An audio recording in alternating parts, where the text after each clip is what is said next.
Greetings, BAM family.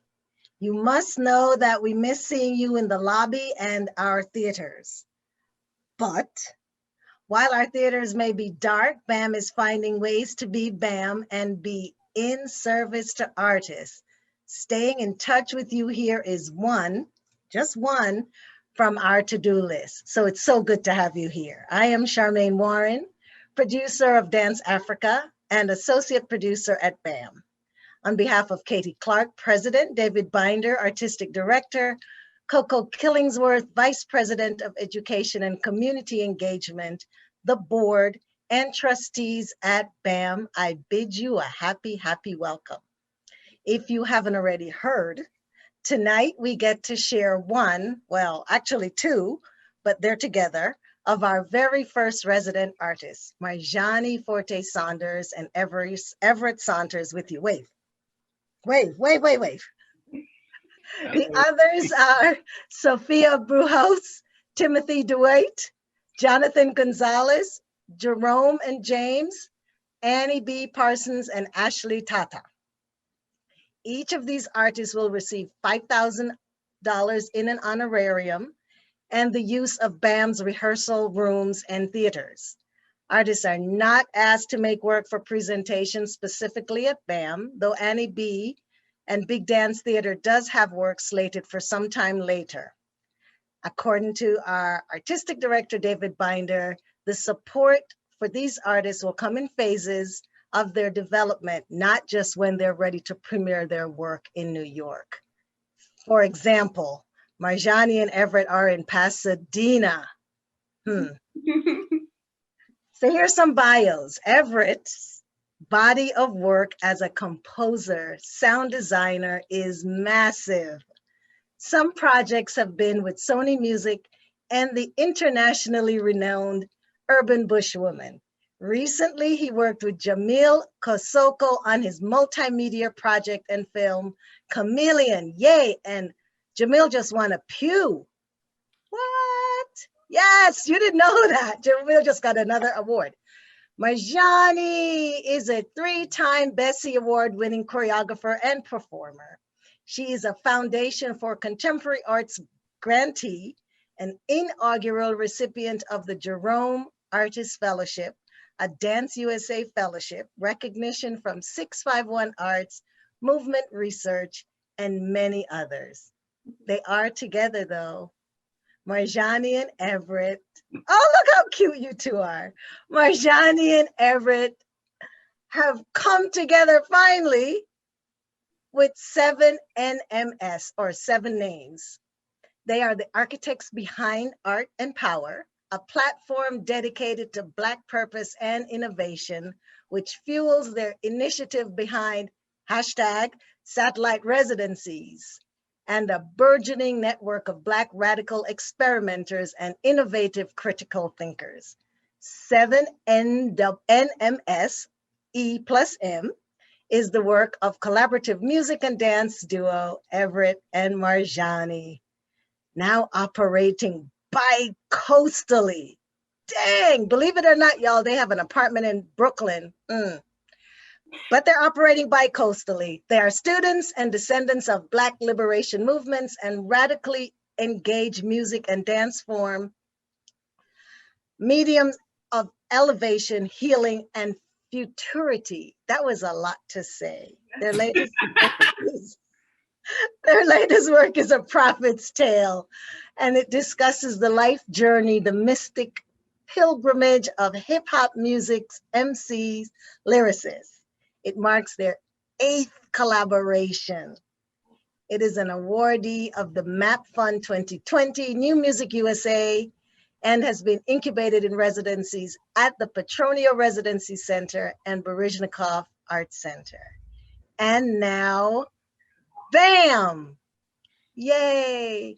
And I'm gonna read this very sweet sentence that you two wrote. They're honored to be part of BAM's inaugural Resident Artist Program and look forward to the plentiful ways this project and their work will manifest over the next 2 years. That was a long welcome, but welcome. Say hello and tell us how you're feeling today. Not yesterday, but today. you feeling? Ooh. First, hello. Hi. Thank you for having us. Yeah. How are you feeling today? Oh man, well, Mondays are always a journey in this season of COVID, where nothing's the same and everything is the same. So today is Monday, and so we are trudging along, but ironically, things have worked like clockwork today. We'll see how long that lasts. Yeah. How about you, Everett? I'm feeling pretty good today. I mean, definitely a Monday. I started out taking a very long walk, which was great. And, you know, as we get closer to and into the depths of this project, you know, Mondays can be a lot, but today wasn't too bad. Wasn't too bad. I had a writing residency with the beautiful Sharon Bridgeforth. Yeah, Sharon Bridgeforth. And Omi Joni Jones. Yeah, Omi Oshun. Omi Oshun, which was just, it's therapy for me. So I started my Monday off pretty good. What would you usually be doing at this time? Wait, first of all, it's 4 o'clock. 4 o'clock. Yeah. What would you usually be doing at this time? I would be in studio. I think I have about another hour before I wrap up and we get into our like dinner evening kind of vibe. What are you doing right now? Well, you may hear some stomping.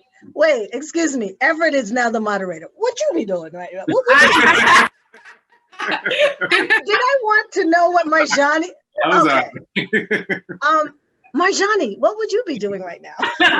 Okay. That's just me passing the buck, like, oh, no, I was gonna say you may hear some tumbling and random sounds happening in the recording booth because we have a 5-year-old, a new 5-year-old. Just turned 5 this month, and so right now I would be saying, "What's for dinner?" and trying to figure that out in the window between now and bedtime. And you just said a big part of what you're doing in your code is manifesting. And manifesting this reality means working together. And thank you for already introducing Nkosi, but what's that been like? Ooh. That was together, by the way. Yeah. Oh, wow. You want to go first? No, you go first. It's been good. It's been an adventure. It's been interesting because we're homeschooling now because of COVID, of course. And it kind of pushed us into a thing that we were kind of borderline kind of playing with the idea, but didn't think we were ready for it. But now you don't have it doesn't matter if you're ready or not. Ready or not, here it comes. Yeah. Right. So, but it's been, I feel like it's been pretty rewarding for him. Yeah. But it's definitely a process through the day. Yeah. You know, doing the academic part, doing the physical activity part, making sure he still gets outside, has some kind of social engagement, and you know, and working in between all of these things. It's been a process, but I think it's been pretty good. But Mommy has been the main teacher, so I'll let her tell her story. You know, I was waiting for that. Okay, Mommy. Well, I think there's some things that are quite similar as touring artists, you know, like whenever the two of us are on the same project, it becomes a fierce dance. And as Mommy, for mommies, you know that dance is a little bit more on your end. But it's been really great because the recording booth is his play space, and as you'll see later, like our movement space is also his play space. And so there are some dreams that are really fulfilled inside of it, but it's extremely rigorous and often frustrating in terms of the time that you have to really just like go in a zone. So take the Maybe good we should talk about Brooklyn to Pasadena. Oh yeah. You didn't think you'd be there because this is move number 3, 2, 1. You were there for a while in California, right? Yeah, we were actually here. Yeah, we were actually here for a little while serving as interim directors of a cultural center. Right. And so in that period of time, we were really focused on our local grounding in terms of working in my home community, a place that I was born and raised. And then we moved, and as we transitioned from that work, then we never intended to let go of New York City. That's our main squeeze. Like, we are New Yorkers.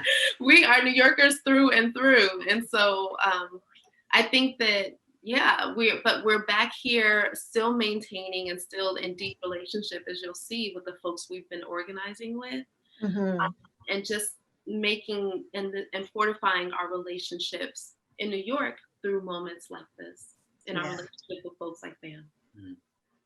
You hurting for Brooklyn too? Oh, so bad. Everett? Oh, sorry. I'm sorry. I am. You too? I'm a Philly dude. I'm a Philadelphian through and through.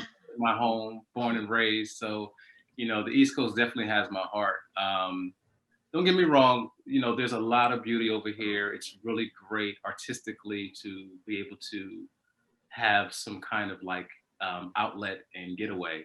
You know, you can hit the mountains, you can hit the beach, and that's fine. Right.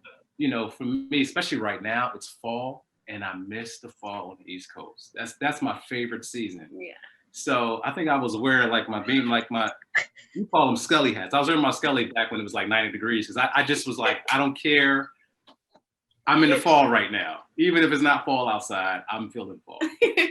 So I definitely do miss the weather change, the leaves, the colors that change. So yes, without question, I'm definitely missing Brooklyn right now, missing New York right now, missing Philly right now.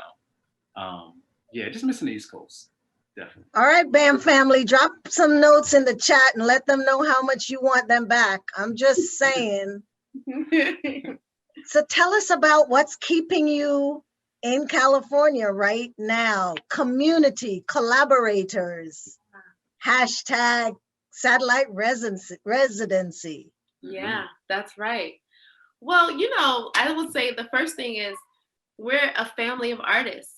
You know, Everett's a composer, I'm a choreographer, and part of what has happened over the last couple of years is we were able to buy our first home. From my mother, which was like the ultimate blessing, because, you know, we don't necessarily come from wealth, you know, and so, like, as a first generation college grad, you know, as first generation college goers, like, this was really a big deal for us. And so when COVID hit and we weren't sure where income would be coming from, we were nervous, to say the least. We had a lot to lose. But that also got our wheels spinning about what we could do, how we could use all of our innovation to survive first.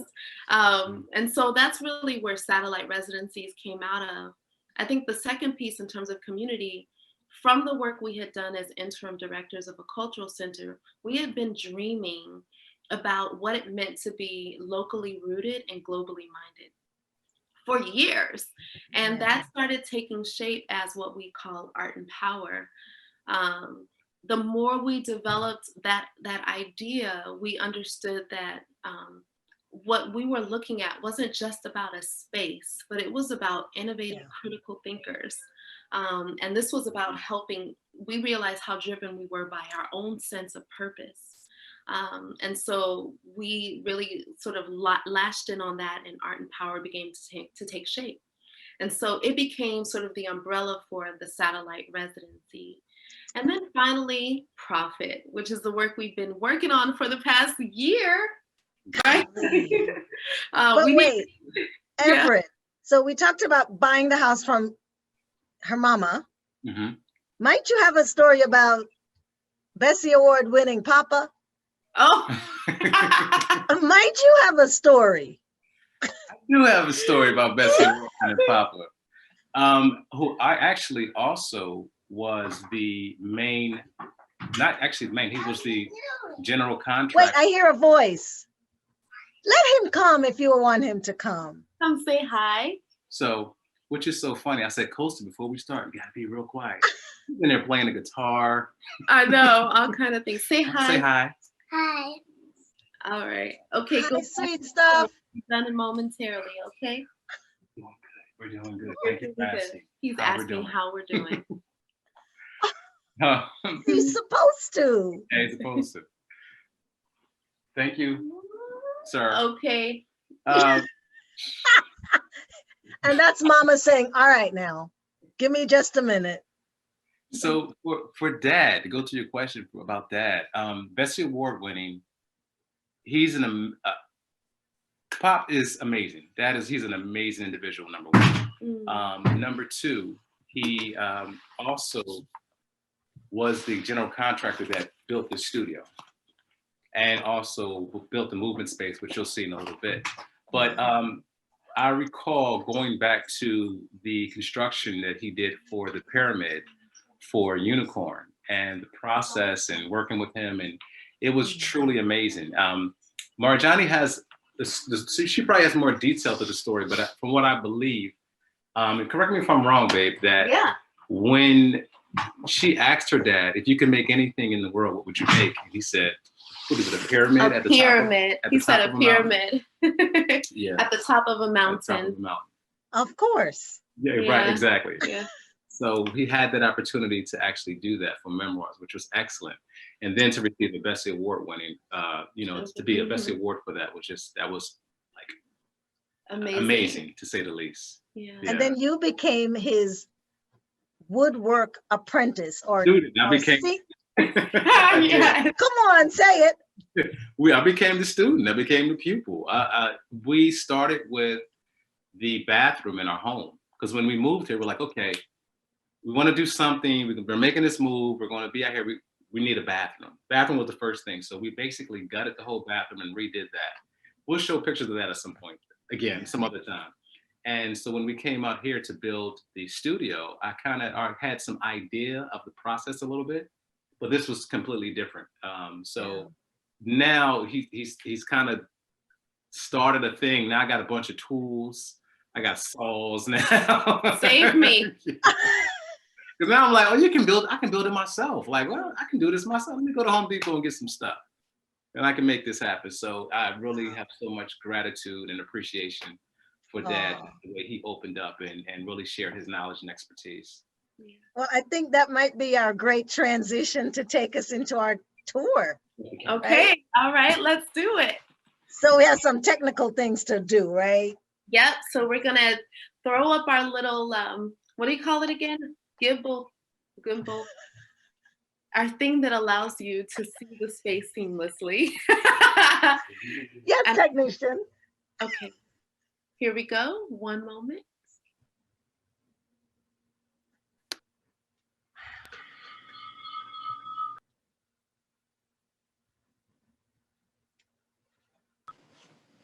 And tell us where we are. So right now we are in the music studio and I'm gonna allow Everett to guide us through this place while I catch him on camera. Okay, this is. Oh, look how fancy you two are, switching cameras and narrators. Go ahead. This is AC Studios. This is the studio where right now all of the sound design, composition, recording, tracking, mixing, some mastering is happening for Prophet and for other work. That's also Jamil's last piece. We did a lot of work in here as well. So this is the new studio. This is where me and Dad came and put the walls up and laid the floor down and insulated everything because I wanted a space that I can record and you can only do but so much at location, which is one of the things I really like about having the studio space. Residencies are excellent, but sometimes when you're on location, you can't take all of your tools or all of your toys, I should say. And being able to be here and to do that process has been really rewarding. So this is AC Studios, a bunch of equipment. Don't show my wires. I'm still cleaning up my wires. We got you. We're gonna keep walking here. And also with the studio, I have to give it up to a good friend of mine, Mark Winston, who is a photographer, M62 photography. We'll see his work in a second, but his wife is the manager of the studio space. So a lot of the stuff that you see, these beautiful, like decorative things, and really wanted to set up, we really wanted to have a space that was comfortable for creation and also worked for everything else that we needed it to do. And we'll switch off. All right. What we're showing you now, we're losing a little control of our gimbal. Sorry. This is so great. All right. What we're also showing you now, Everett spoke a little bit about Kali, but one of the things that those pillows says is Ujima. And Ujima is one of the members of the Nguzo Saba, 7 principles that are celebrated as a part of the Black national holiday, Kwanzaa. The reason we bring up Ujima is because it means cooperative economics and familyhood. And the folks who have been working with us with the collective of 7 names are like family. And in addition to our pool of resources, that also means like labor and energy and talent. And so really cycling those things among each other and being locally rooted has been the way that we've been able to manifest this thing. And so along those lines, we really want to also share that these are artists. And so Kali's husband, Mark Winston, who is also working as our resident photographer for our residency, is a photographer who created these incredible images.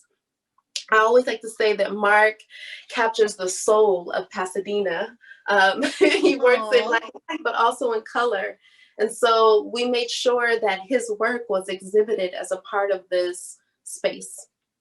And so we'll quickly share some of that with you. Some of the images that you saw, or I think all of the images that you may have seen of us in process, is also the work of Mark Winston. So we're excited, deeply grateful to have both connected and worked closely with that family, but also to be living really tightly to our values around being locally rooted. We'll make our way around and also show you, of course, a chessboard. I hope we got some chess players in there. Everett is a major one. We'll share a little bit of our recording booth so you can understand how the magic is getting made in terms of sound. Cozy Bear, I'm gonna share a little bit. This is in Cozy's playroom / recording booth. As you can see, he's in here watching something on Netflix. I'm watching Alien TV. He's watching Alien TV. Alien TV. All right. This is the booth.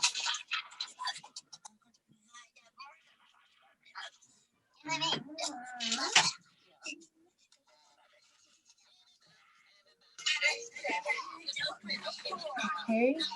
So here's the other thing that's really important to this that we want to share, Mama Charmaine, and then, of course, let us know if we're taking too long on this thing.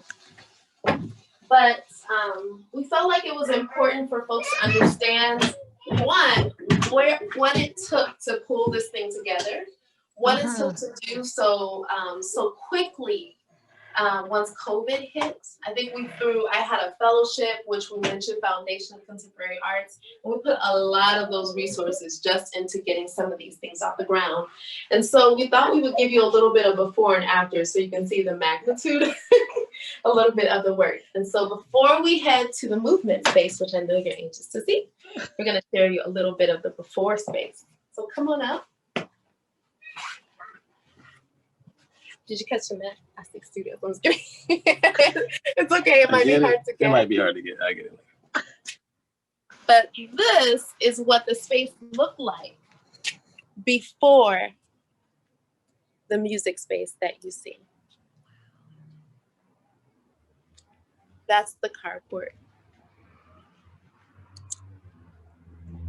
And so before we head over to what we lovingly call Saturn, one of the things we want to continue to re-emphasize, again, that's the music space, is that this idea of satellite residency, we really took shape from our perspective as artists, knowing how we work. One of the ways that we work is also having dedicated time to contemplate, to study, to research in relationship to the things that are around us. So for me, that meant garden space. And for Everett, that also meant that. So you heard a lot of people talking about starting gardens when COVID-19 happened and everybody really needed to like figure out how to grow things because we didn't know how crazy things were gonna get. Well, we took that very seriously. And so the garden becomes a really important space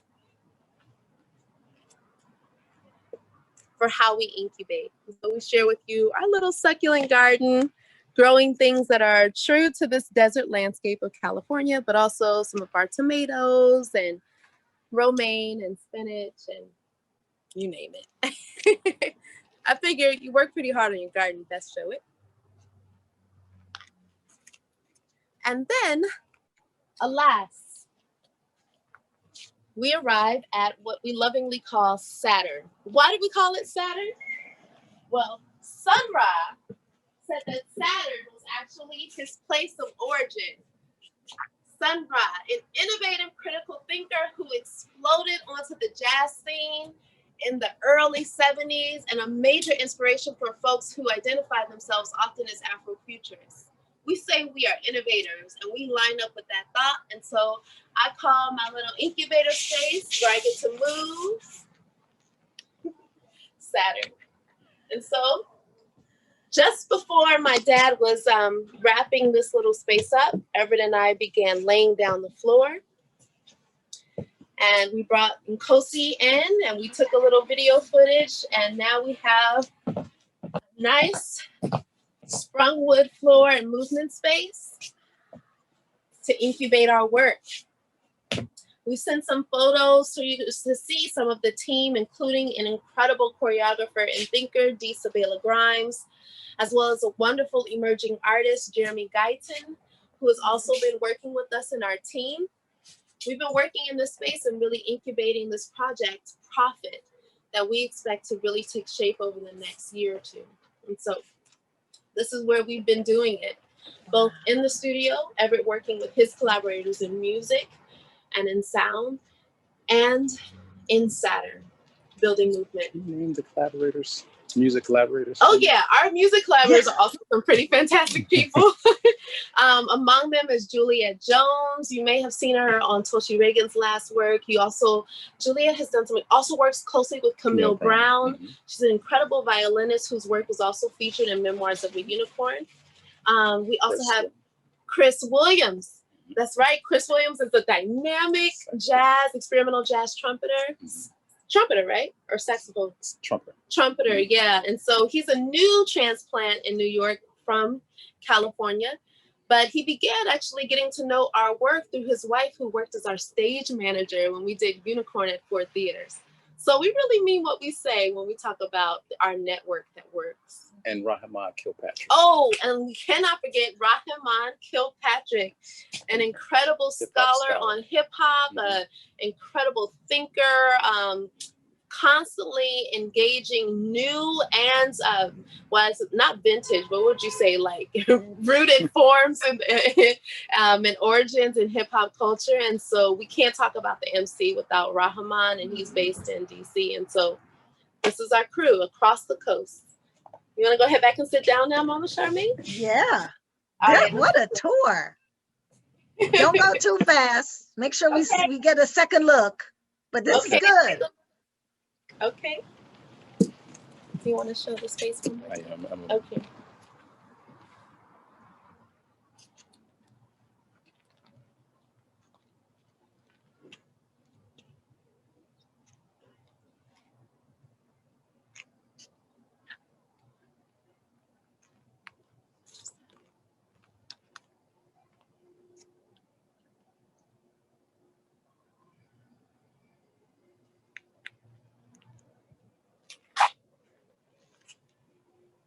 Let's go chat.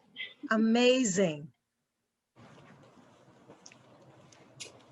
What did you want him to show on the way out? The carpet? Oh, The mat. Oh, the mat. Let's see if we can get a good. It says, Oh, I see studios. oh, that's great. Fighting right now. Oh, here, I'll hold it up. The gimbal's fighting. There you go. Nice. That's the beautiful work of manager Khalid Winston. Yes. And we're going to get one for Saturn too, right? Yes, we are. Oh, yeah. Saturn. Well, Saturn's getting a little bit of a special thing too. Yeah, let's got some. Oh. All right, so we're gonna get you guys transitioned so we can talk more right here. Okay, technical directors with the transitions.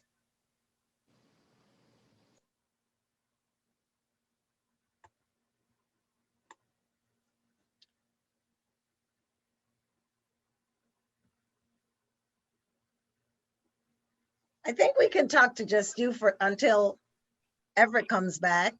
All right, we're all set. And I love that Everett was in the background saying, don't forget the music collaborator. I know, right? Exactly. Shame on you. I know. Such a failure sometimes. I'm not sure if that's the word I would use, but Everett said, just a minute. I know, which I love, It definitely takes Gotta two shut to my tango. collaborators out. That's right. I have to. What's the best thing? No, that's not fair. Have you come into any bumps with working with all of the collaborators? Schedule. Charmaine, I would say, and then you can definitely think on it. This project is unique. When we were dreaming on it, we weren't thinking about COVID-19. We were thinking about the magnitude of this form of MC and how little it had, how small the conversation had been, but what a lineage it comes from in terms of jazz music. And so we were thinking, what are the different ways that we can speak to it? And so we thought a literary project, a music project, a performance work, a film. We were looking at the different ways to tell the same story, which is what I like to call this kind of prismic view. That way of working or that thinking actually is part of what helped us survive this COVID-19, because we could throw our energy really into the non-performance elements of this project while we figured out how to get the resources that we needed to get back to dancing and making music, etc. And so the hardest, I think some of the biggest hiccup has been scheduling across all of the collaborators, Sharon and Omi and Juliet, and and funding all of these just incredible thinkers who have a relationship to this work. Everett, do you find yourself in one room and Marjani in another room, and then you come together? Or you come together and then you go apart and then come back again? I think it's the first. We're in separate rooms, and then we come together, and then we go back apart, and then we come back together again. I think it's been more, I think that pretty much sums up our creative process. Yeah. I would definitely say that. And I think for me also, to the question of the biggest hurdles, I would say more opportunities in a sense, because we've had to really use a lot of imagination with this process, and really relying on tech. The tech world has really helped us a lot to be able to, especially for me, being able to work with different musicians, and they're in either New York or maybe down south or wherever they're at, and still be able to actually have this process of working together, which has been such a rewarding process. But we had to really get use our imaginations a little bit to figure this out. Yeah, totally. There's some questions in the chat, and we can't forget the fact that you two are lucky because you're married and you live together, so you can work together. Maybe we'll come back to that. Let's see. But a question from Amy Costello. We love you, Amy. For your collaboration, which element comes first? Choreography, music set. Okay, maybe I should have read that before. Amy. Good one. Troublemaker. Good one. Which element comes first? Ooh. It It depends on the piece, because we say, and I believe it, and not believe it, we live it, that we are radical experimenters in performance and sound. So this is the thing, Everett is also a performer. Charmaine, you know that. You've seen him. I know that. Boom! Performer.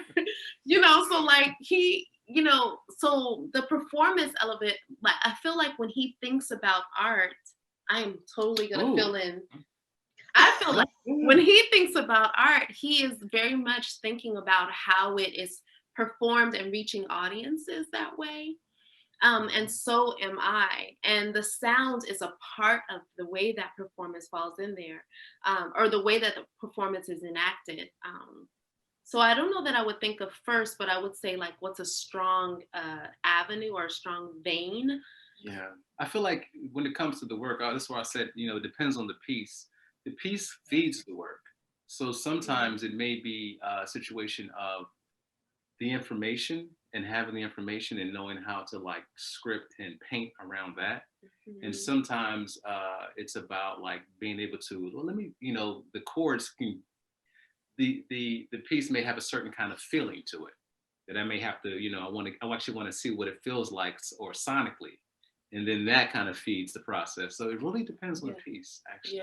Yeah. Here's another one. It's RH. I'm not sure who RH is, but thank you, RH. Has the California seasonless climate, ouch, seasonless climate and the outdoorness of your studio had an impact on your creativity? That's a great question. Well, but you're outside more than Everett is, right, Marjani? No, Everett is completely insulated. Yeah, so there's that.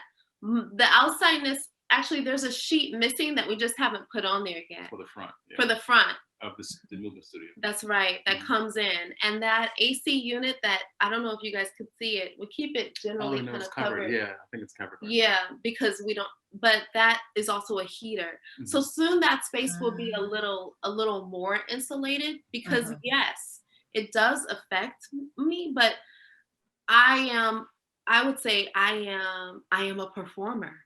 And so there's something about like outside energy or knowing that my neighbors might be peeking that also like drives me, if I'm honest. I am the opposite.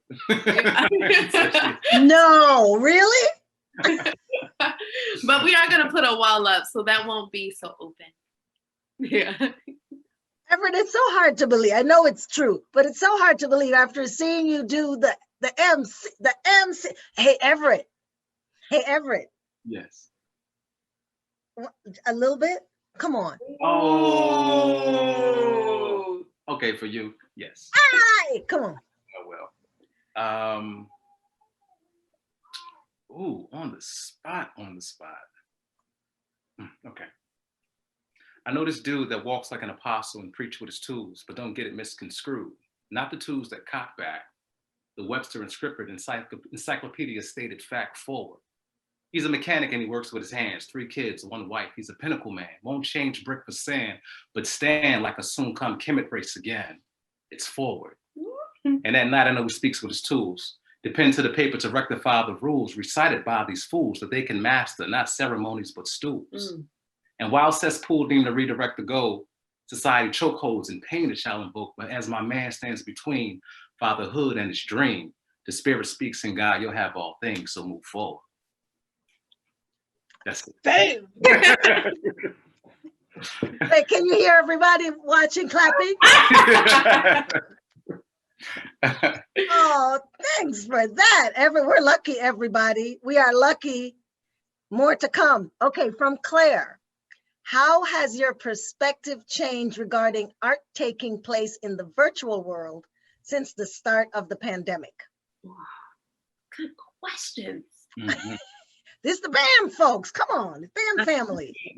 Yeah, you want to leave? No, you go first. Well, okay, so this week, today was actually the last day of our first draft screening of the Unicorn film. Now, this film was actually 3.5 years of development. It's capturing the 3.5 year process of building this project.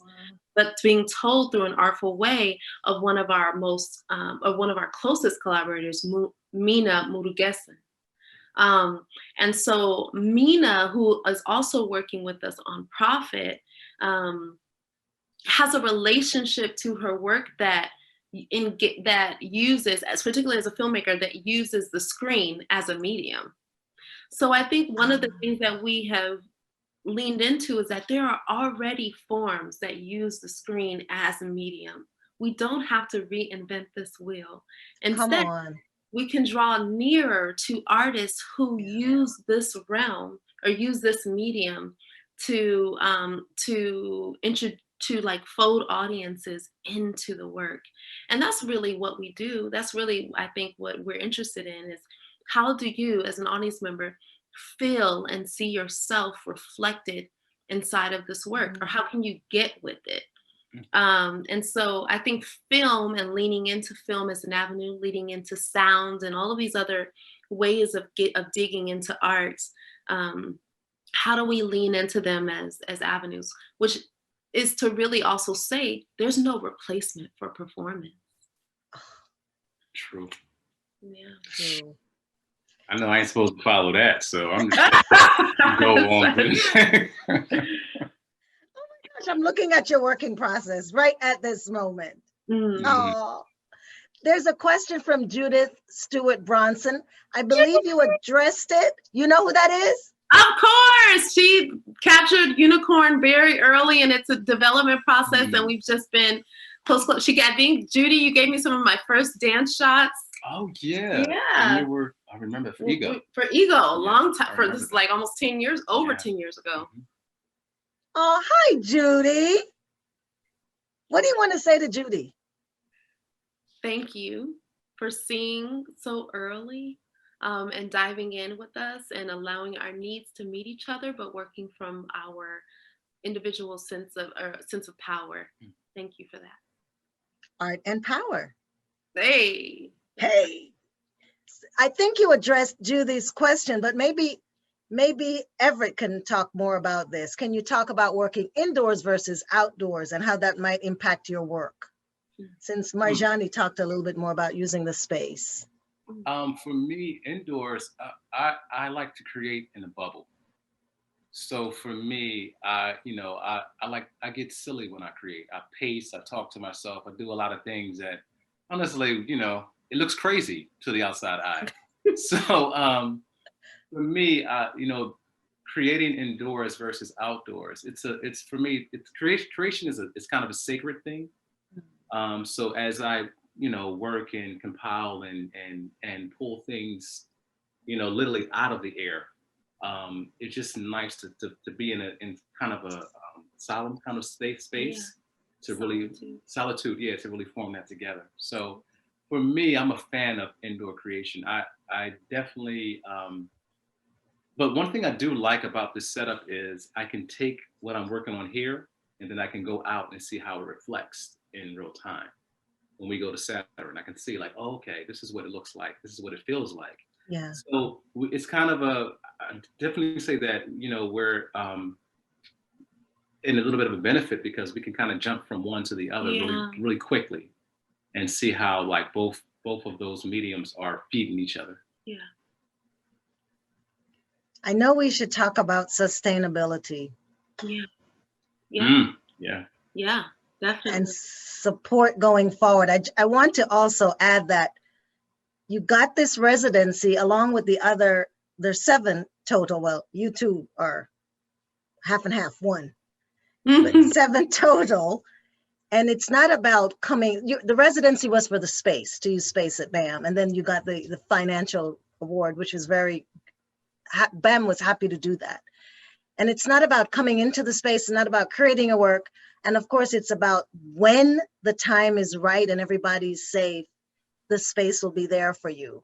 But in the meantime, what are you thinking about when we say sustainability and institutional support? Yeah. Good. Mm-hmm. Okay. Mm-hmm. Well, one is you guys are basically getting an early peek that we officially launch these studios and these spaces to folks who we would like to talk to about this very question. Okay. Uh-oh. What did he say? He ran out of batteries. Uh-oh. iPad. Oh boy. But we do that on November 12th, where we really walk people more through this. And we do it as a testimony, Charmaine, because as I said, we don't come from wealth. And when crashes like what happened with COVID-19 happen, as we all know, they affect your low income and middle to low income families first. And so in terms of sustainability, that's actually a question though that we were asking before COVID-19. and with that question, we wanted to be more in conversation with people about our work in terms of how it is in relationship to local community practice and shifting our relationship to art making in our country to speak more truth to culture and power and equity and not just diversity, but like really, how do we look more critically at equity? And so when it comes to sustainability, art and power, profit, and these studios became our greatest, most heartfelt answer to how we could both keep ourselves stable and how we could contribute more wholeheartedly to our field. And I'll just add on to that by saying that historically, art has been the thing that helps change the way society moves. That's right. And the sustainability of art is so very much important for the sustainability of society. That's right. And what we want our society to be and look like. So it's a very powerful question, and it's very important for us as humans. As human, right? There's a great question from Andrew. He says, "What has been your greatest inspiration and greatest challenge being working artist during this time?" Greatest inspiration. I think I would say for inspiration, it would be seeing these structures start to form. And before it starts as a thought, you have the vision, you have a thought, and then there's some materials that are bought. And before this happened, I had no idea. Like, we're going to build a studio. We're building 2 studios. I have no idea what this is going to look like. And as you start to see it form, it's so inspiring. So when COVID hit, actually, Marjani's dad and I had another friend, 2 friends who were helping. Everyone had to be at their, no one could really come in to do anything. But at that point, I was already so inspired because at this point, you can already see it. And a good friend of mine, again, photographer Mark Winston, was like, it's already done. And I'm like, we don't even have walls up yet. He's like, yeah, but it's already done. And when you really accept that part and you're like, it is, let's just go. And so that was, for me, was a great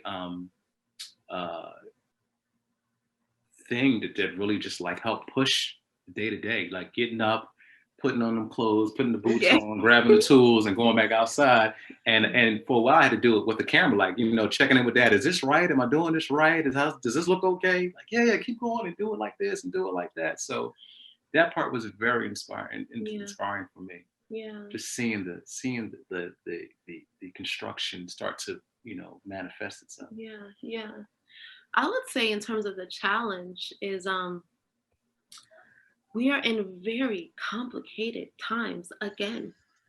And that I keep talking about this idea, and I hope I don't sound like a broken record about being locally rooted and globally minded, but it is a relationship to a global kind of thinking that I feel like has sustained us because even our neighborhood, like our city has been wrestling with what it actually means institutionally for Black lives to matter. And that has not always been super well received, as we know, and so our neighborhood on its own has really struggled with that.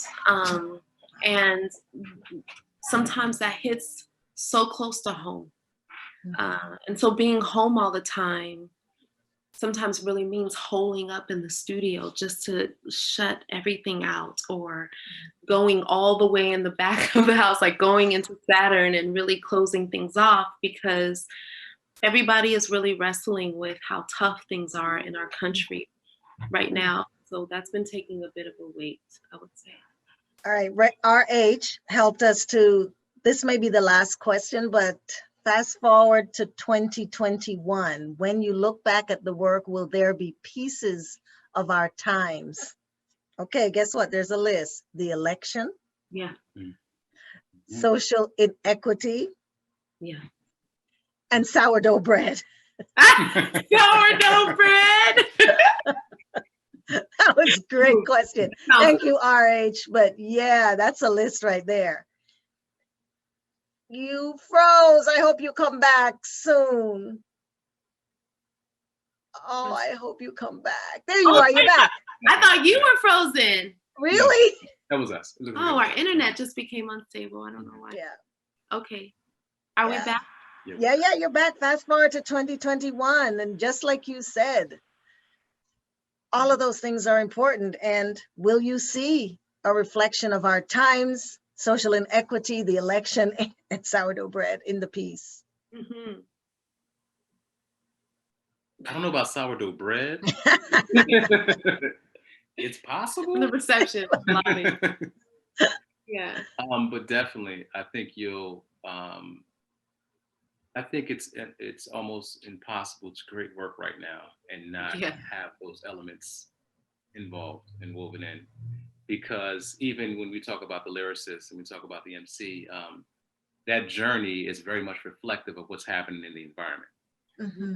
That's how, you know, the lyricist becomes a lyricist, because of whatever their environment was, whatever navigation they had to do with inside of their environment.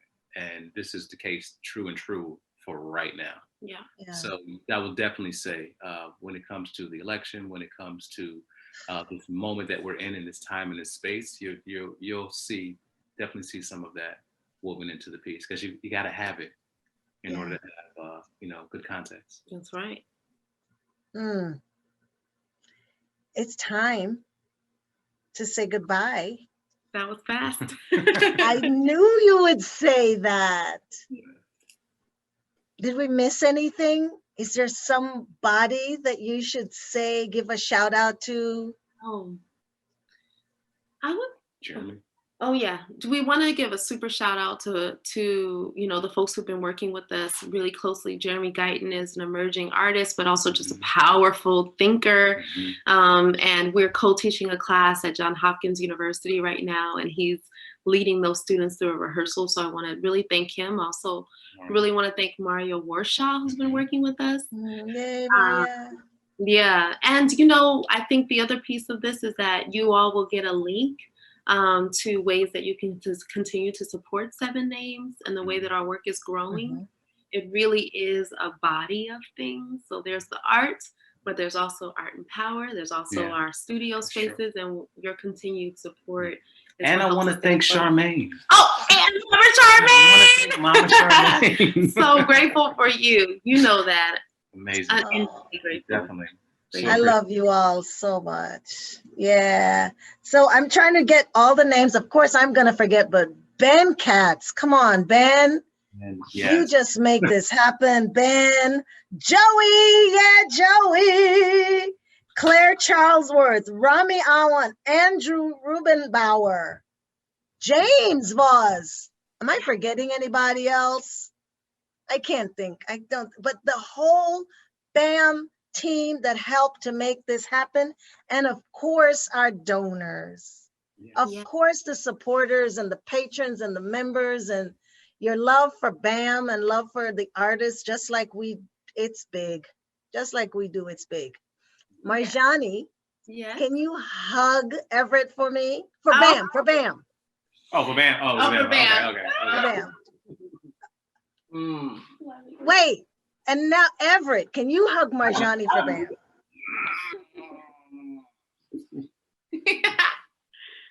It was great, and we can't wait for an update. Yes.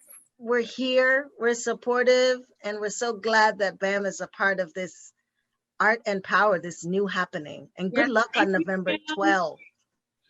Thank Good you. luck. Bye-bye, everyone.